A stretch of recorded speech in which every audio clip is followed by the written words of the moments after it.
the core of it, we are all connected by being human beings, right? We are at the core. We have these basic human needs of just being seen, being respected, being valued, being heard. And I think that there's also this facade that if you're in this leadership role, you should be coming in and being very stern and very direct, and and making sure that people know that who's in charge. And maybe it's just because of my background, right, from being a Latina in this case. I think it's a balance of both. It's a balance of share your story so that folks know that you are human, that they can relate to you. And I think through storytelling, you actually start to build bridges around how people can understand one another. And through those storytelling, you actually know that there's actually more things in common than not. It has been well established that companies with more ethnic, cultural, and gender diversity are more innovative and profitable than those without. Being intentional about diversity, equity, and inclusion strategy simply makes good business sense. But how do you do that? What strategies actually work? This podcast tells the stories of visionaries who are actually changing the diversity landscape of tech and explores the strategies they're using to become more diverse by design. This is Nia Darville, your host, and you're listening to the Diverse by Design podcast. On today's episode, I have the pleasure of chatting with Maria Medrano. Maria is the Senior Director of Diversity Strategy, Narrative, and Partnerships at Google.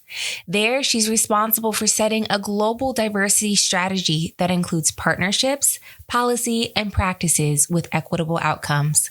With more than 20 years of experience, Maria is a balanced blend of strategist and community advocate, holding roles in inclusion and community, HR, finance, operations, and strategic sales.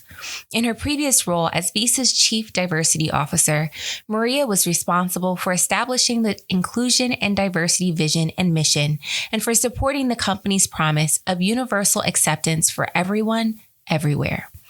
Maria is a first-generation American of Mexican descent and the first in her family to earn a college degree. Through her work, Maria has earned several important accolades, including Top 100 Under 40 Diversity MBA, Silicon Valley 40 Under 40, and YWCA Tribute to Women Emerging Leader Award. She continues to advise and serve on multiple nonprofit boards dedicated to improving the education of students in disadvantaged communities. Thank you for being with us today, Maria. And thank you for the invitation. I'm really excited to be here with you and really excited to be part of this conversation. Oh, I have a feeling it's going to be a good one. So first, tell me a little bit about yourself. What's your story? Absolutely. So Maria Medrano, or Maria Medrano, for those of you that are bilingual like I am. I was born in a small town called San Francisco, California. And I say small town because when I was growing up there, it felt like a very small town. But it was actually probably the biggest opportunity I was given in this lifetime was to be born in the beautiful city of San Francisco. I was born and raised in the Mission District. And that's a very important piece that I like to share when I talk about my story, because I was born to teenage parents in the time of both my dad immigrating to the United States from Mexico. And my mom, although not immigrating, she was actually an orphan. In that her parents both died at a very, very young age. And so she spent her time between Mexico and the United States and never really had an opportunity to feel like she had that support. And so I share that piece of it because it'll give you an understanding as to why family is so important to me and how they've been a pillar to my background. And so if you can think about going back to the early 80s, being a young child of two immigrant parents, two very young parents, two parents that all they knew was how to love each other and how to love me, giving me the love that I needed to say that I could be and do whatever I wanted to in this lifetime. And so being born in the city was a gift that I say is a gift that keeps on giving, because I was in a big city, even though with very, very humble beginnings. And I'm not shy to say that they were so humble that I lived and knew about the community lines, right? I looked forward to the weekly lines to go get food for the family. I had fun sitting in the social welfare office waiting for our food stamps. I loved having conversations with the older women in the social services office about just life in general.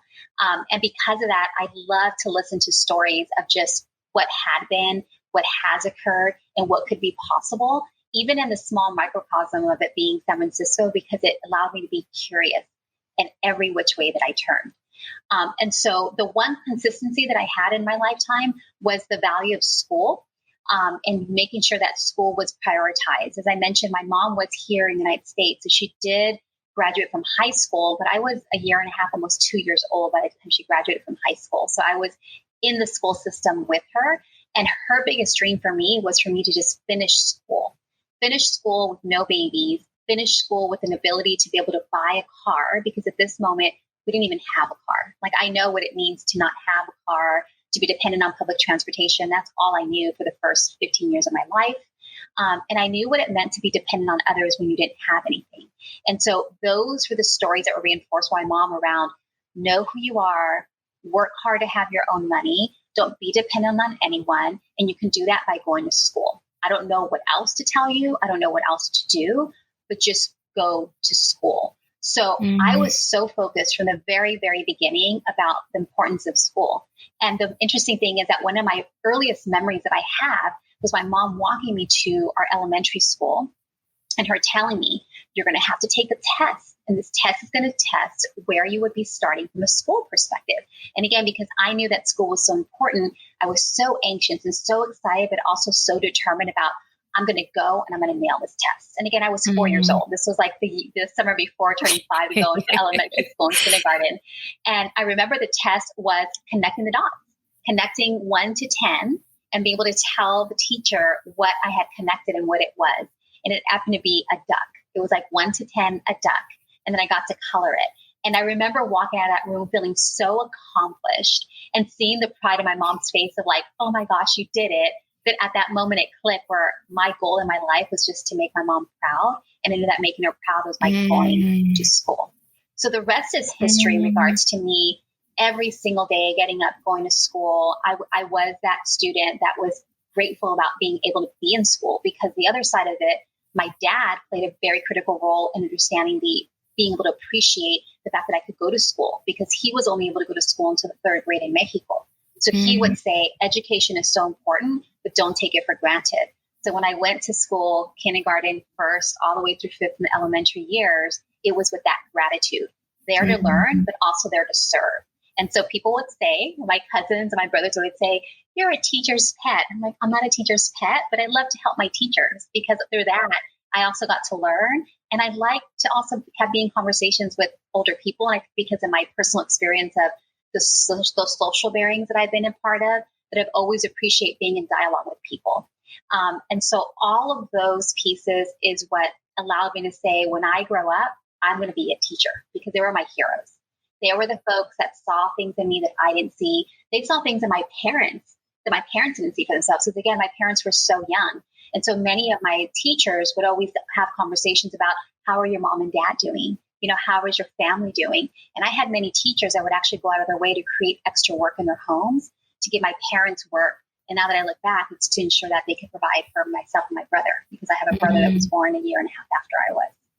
Wow. So those are the things that I carry with me. I mean, as I went into middle school and high school, it was no different. By the time I was in high school, I was so determined I was going to be a teacher. I was enrolled in the teacher cadet program that gratefully it ended up being that I was dually enrolled at the university, Sonoma State University, and also at the high school. I got stipends where I was able to actually go into the classroom during my school year. And then the summer months actually have the opportunity to learn about what we were doing in the summer months. So I was a teacher assistant in the summer months.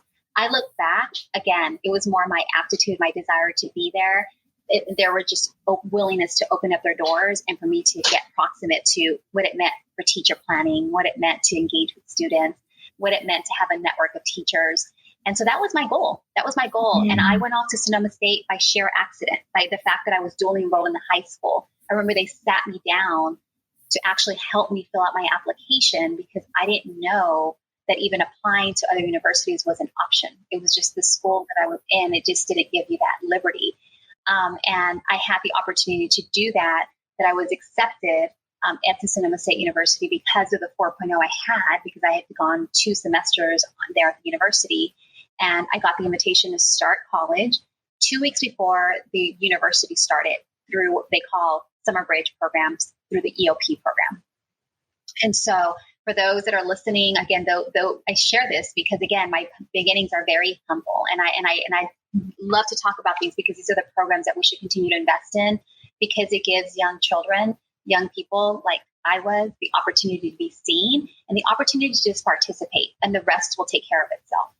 And so when I did start on my college journey, I was very eager. Like I said, very much, I'm going to be a teacher. I'm going to be a teacher. But that's where I felt the first time the racism. I can tell you, because I was born in San Francisco. It's such a great, rich, diverse setting.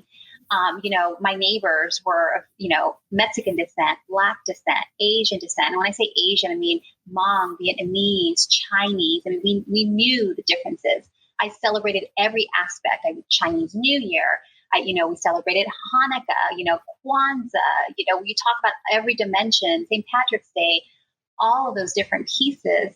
So for me, everyone was like that. I'm like, oh, this is great. Now I'm going to college, because I can tell you, being in high school and even in middle school, my biggest desire was to be in college, because in my mind, being in college, I was going to be with people that wanted to learn. Because in middle school and high school, not many wanted to learn. They're there for other things, fashion, or whatever it could be. And so in my mind, I'm like, I just got to get through this. I got to put in my time so I can get to the big prize, which is going to college. Right.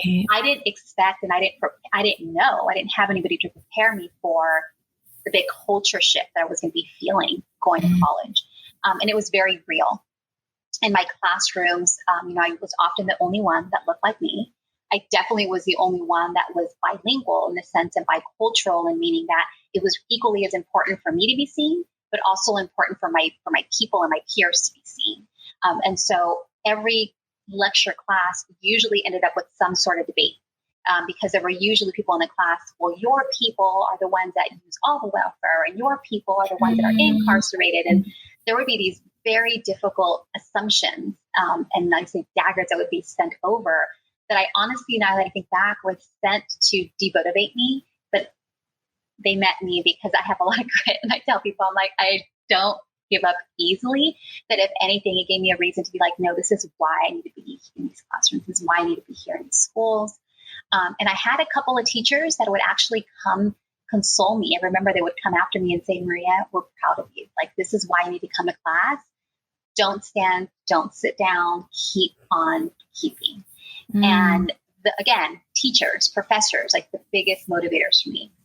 I honestly would have continued in the teaching realm, but my financial reality was that I had to work the entire time that I went to school. So the entire time, my 4 or 5 years of undergraduate, I worked an 8 to 5 job in the daytime. And then I went to school 5 to 10 p.m. Monday to Friday. It was just my reality. I didn't have, my parents couldn't afford to do so. The financial aid system was not, as easily understandable to even know that was even an option.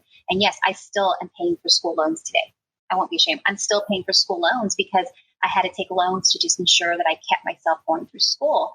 And what I found was a lot of the classes that I needed to take to become that teacher were in the daytime. It was traditional curriculum, 8 to 3, 8 to 4 with internships. And I thought, there's just no way I can't do that. I thought, what options do I have to be able to stay in school and take the classes that I need to take? For me, my pride was just being at the university. I really didn't even know that there had to be a pathway or a plan. Like, that was just what I needed to do. And so I started taking a few classes that were available in the evening. And those were more of the business classes, right? Like a speech or a philosophy. There'd be a math class here and there, an English class. And before I knew it, I started realizing, oh, wow, I'm actually now on the track of the business. And so when I got that realization 2 years in, I realized that Sonoma State was not going to give me the opportunity to get that work that I needed. It's a very small town, very quaint. My boyfriend at the time, who's now my husband, was graduating from Sonoma State and actually heading to San Jose State for his master's program. And he said, I'm going to San Jose. Come check out the university here. And I thought, wow, okay, maybe I'll do that. During the time, the CSUs had like a visitors program where you could apply to be a visitor on their campus, but still registered at your home university. And so what I did, and this is so like how I think of it now, it's like January 2000, right? The new millennium, like I applied that November for acceptance in January. And that fall, I moved to San Jose. And again, I was still Cinema State student, so I was getting the units there, but I was taking my coursework there, full business focus. They have one of the most amazing business programs there, not knowing at the time, right? I went there, I took more business courses. I got my job 8 to 5, started off as a receptionist at a tech company. So that was my entree into tech. I was super eager, as you can just tell, just the story that I went above and beyond and just being a receptionist, but really getting to understand the business and the business model. What I didn't know at the time was that where I sat to be a receptionist was for a company called Diamond that created the first MP3 players, the real players with an iPod. And so they introduced me to online auctioning before eBay was a thing. Talked about technology, talked about manufacturing and the chips and tariffs and how we built things in China and built things in Mexico and shipped them over. And so I would see all these conversations happen that I would ask questions and they would ask me to hold certain briefs and I would read them. I would ask, can I read this? Sure. So I would read them to understand the business model. And before I knew it, I was asked to actually take on a temporary role for managing the online tech platform for these auctions. And so that was really the entree point into, for me, from a technology perspective, and the shift from, becoming a teacher into going into the tech industry. I finished my business degree, got my bachelor's degree in business, and continued in my role in technology. The one thing that I will share as well, because I think this is really important, is that I had this focus on wow, this is technology. I'm going to be here. And I had my first opportunity to step into a management role. And it was not with the tech industry. It was actually with I would call a blue collar staffing organization. The company name was Labor Connection. They don't exist any longer, but they were there to place workers for large events, for disasters, any kind of blue collar worker. Think about a Manpower. They focus that for actual everyday work. And their employees would come in, we pay them daily. And that was the first time I was given an opportunity to lead a team of credit managers that focused on collecting money. So that's where my finance background came into play. Because what I didn't share in what I'm sharing here is that I started working at the age of 11, doing bookkeeping, doing a lot of back office work with my mom, working in a restaurant, so cash management and money. I'm always very comfortable with numbers and money. So I pulled that forward and did that role in that kind of credit management role. I was 21 at the time. The people that I was managing were well over 30, 40 years old. The teams were dispersed across states and across counties here in California. So it was the first time I had the opportunity to travel, manage, afar, manage directly, and also have an opportunity to lay out a strategy. It was like that turning point of going into management. Did I know what I was doing? Heck no, I didn't know what I was doing, but this is what we do, right? You just figure it out. Mm-hmm. But I grew so much in those 2 years. And during those 2 years is when I realized that I wanted to go back to school. There has to be more. It can't just be the undergraduate piece. There has to be more. And that's when I went back to get my master's degree in organizational development. Now, the reason why I share that piece is because I had a fear of leaving the tech industry and going into this management role. And I remember calling one of my mentors and asking, what do I do? I don't want to leave the tech industry, but I'm being given this amazing opportunity to manage a team that has people outside of the office and in the office. And I remember she's telling me, technology is not the end all. She goes, go gain the experience that you can't gain in technology. And then when you're ready, I'm sure technology will want you right back.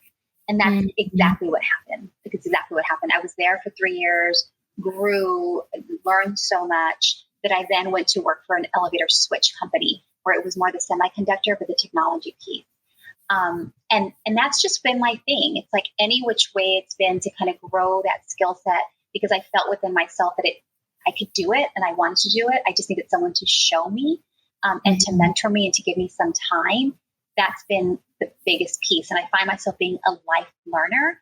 And if I think about where I am right now in my role, I am a teacher in some cases, right? I'm called to be an influencer. I'm called to manage a team. I'm called to manage others and to also share stories. And so through that piece, I think that I have gotten my dream of becoming a teacher, but it's not in the sense of being in the classroom. It's in what I do in the work that I lead and the ways I can step out of it to drive impact and influence others through my storytelling. Wow. That's incredible. That's incredible. Thank you for sharing that. I'm going to pivot a little bit and really capitalize on the storytelling you just mentioned. So how can managers use the power of storytelling to learn both about their employees' superpowers and the challenges stemming from their employees' unique backgrounds? It's a great question. I think that there's lots of folks that underestimate the story of being able to share who you are. At the core of it, we are all connected by being human beings, right? We're at the core. We have these basic human needs of just being seen, being respected, being valued, being heard. And I think that there's also this facade that if you're in this leadership role, you should be coming in and being very stern and very direct and, and making sure that people know that who's in charge. And and maybe it's just because of my background, right? From being a Latina in this case, I think it's a balance of both. It's a balance of share your story so that folks know that you are human, that they can relate to you. And I think through storytelling, you actually start to build bridges around how people can understand one another. And through those storytelling, you actually know that there's actually more things in common than not. They just may look a little different and maybe they experience in different situations, but the experiences that people feel are things that do connect us. And so for me, it's been more so on how do you do more of that and how do you role model it? How do you make it so that people are comfortable? And that's the beauty of diversity. That's really the beauty about diversity is that you bring diverse people together, diverse skills, diverse thoughts, diverse experiences, that natural learnings happen when people are working together. I can tell you, I sit back and I'm in awe when I connect with my peers and, my boss and just like, wow, we're all so different, but at the same time, we're all here because we have vested interest and we're connected on what we want to accomplish together. But we all bring a different skill set and we all bring a different way of thinking things and we all process things differently. And so I think that it requires an opportunity for leadership to accept the fact that the storytelling can unleash much more than just people connecting, but it can unleash the way people think and the way people work and the way teams come together. And I think in the world that we're living right now with the COVID pandemic, people feel so much more on islands. They're so removed because we're all in different places that the storytellings can actually connect us more. And I'm starting to see that being more skill sets, more traits, more capabilities, that it's a value add. And it's a way in which you kind of bring in, and forgive the word, right? But being more empathetic, right? Like just empathetic leaders that come across as knowing what's needed, but don't be excused or thinking that, oh, they're just really nice. Because it's not the niceness, because the niceness is talked about like it's a weak point or it's not something, but it's more of like, how do you meet people where they are? How do you come in firm? How do you come in what's expected so that there is a respectable understanding of what's needed, but in a way that allows people to feel that they can belong in an organization and on a team. Those are the things. It's a balance. We don't have it perfectly squared off, right? There's still so much more to be done there. But I think as we start to expand how we start to bring people into our work, how we look at people that we ask to join our organization, people start to think about how we find that balance. So there's an understanding and a way to keep it going forward. How do you balance, or how can you use storytelling as a bridge for building cultural competence? Storytelling can be used as a bridge by ensuring that they're genuine stories. So I think just the understanding of, I know from my perspective, me being able to share a little bit about me gives a view into others on the fact that who they've read about or what they've read about a particular situation is not like someone else, that it's actually someone they care about or it's someone that they work with. And I think through storytelling and people feeling safe enough to share what their true story is allows for that, because there has to be safety, right? There has to be this core part of it. In some cases, it's someone feeling safe enough to share with someone so that person doesn't feel that information is going to be used against them. In other cases, it's people, leaders. I can use me as an example, feeling confident enough that I'm at that point in my career. I'm getting older and older that I'm like, I don't have anything to be afraid of any longer. Like I'm okay being who I am and sharing who I am and being able to ensure that what I want to, provide in an organization, what I want to contribute is what the organization needs. And if it's not, that's okay. You know what I mean? That's okay. And I think that's the biggest opportunity that we have with the storytelling is to allow for that conversation. So it's two-way. One part, it's the listening. The other part is the hearing. It's what, I talk about often with my own boss, right? And I love this about her. We talk about we're leaders and learners in this work, right? So many times we lead, but in many times we should also be learners. And that goes back to the storytelling. Like, you have that opportunity to make it very, very humanistic. So it's not happen chance, or it's not hypothetical, but it's this is very real. And this is what I've experienced. This is what's happened. And this is why what I'm sharing is important, so that it allows the person on the receiving end to be like, wow, I had no clue. And then it personalizes it for them. So there can allow there to be that shorter bridge. Yeah, for sure. Well, thank you, Maria. This has been such a rich conversation. Thank you for taking the time to spend with us, talking to me and our listeners out there. Do you have any final words for them? I think the biggest thing I'll just walk away and just sharing with everyone is to really look deep inside and just realize what their superpowers are. We all have them. We all are here for a purpose.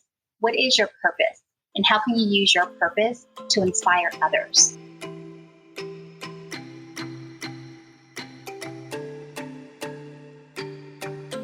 Thank you for joining us as we discuss the power of storytelling in management with Maria Medrano from Google. Diverse by Design is powered by Perscolis and the IT Senior Management Forum. To learn more about how we can help your organization become more diverse by design, visit our website at diversebydesign.org.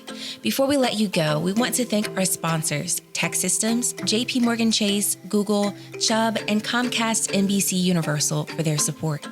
If you like what you heard, make sure you subscribe to the podcast to make sure you don't miss any insights about how you can make your organization diverse by design. Until next time.